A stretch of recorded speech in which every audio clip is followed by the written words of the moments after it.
Quand Lambo t'appelle et te dit « Bonjour monsieur Alexandrov, nous avons reçu votre Lamborghini », généralement, tu ne réfléchis pas deux fois.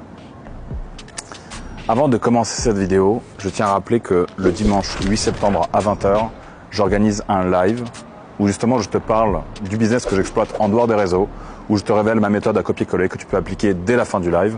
Pour s'inscrire, le lien est dans la description. Voilà, j'en parle une fois. Arrêtez de me demander où est le lien, arrêtez de me demander comment on assiste au live. Voilà, comme ça c'est fait. Maintenant, commençons les choses sérieuses.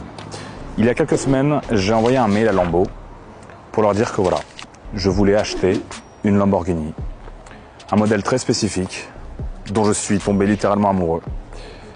Et j'ai vraiment envoyé ce mail comme une lettre à la mer. C'était en mode, voilà, écoutez, qui ne tente rien à rien, mon mindset d'entrepreneur m'a appris que dans la vie, il faut tenter sa chance, il faut risquer, il faut voilà, essayer. Et ça a payé.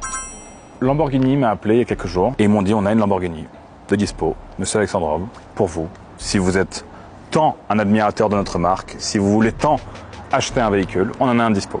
Pourquoi je vous dis ça? Parce que la majorité des gens peut-être ne sont pas au courant, mais des marques comme Rolex, comme Lamborghini, comme Ferrari, comme Audemars Piguet, etc. n'ont pas des produits comme ça. En fait, t'es pas au supermarché là, tu vois. T'arrives pas et tu prends pas des trucs dans ton caddie et après tu ressors et tu payes un ticket resto. Non, c'est pas comme ça que ça marche.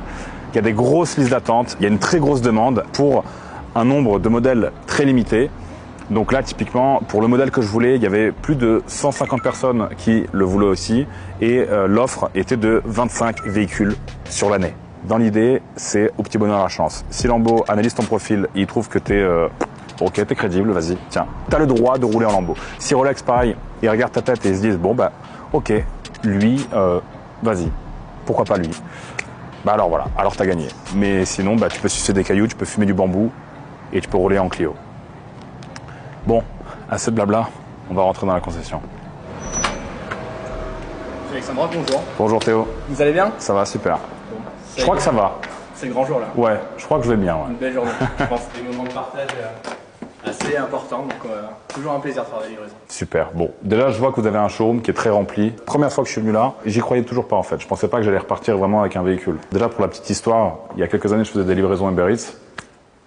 Et un jour j'étais passé devant votre concession, devant le showroom. Elle vient d'ouvrir, oui. Voilà, je m'étais arrêté, c'était en 2019. C'est ça. Vous aviez... C'était en 2019 qu'on a ouvert, c'est ça. Voilà, j'étais pas client à l'époque. Hein. Ouais, J'étais comme ça devant le showroom et je m'étais fait la promesse qu'un jour, je serais client ici. La pensée positive. Voilà, tout à fait.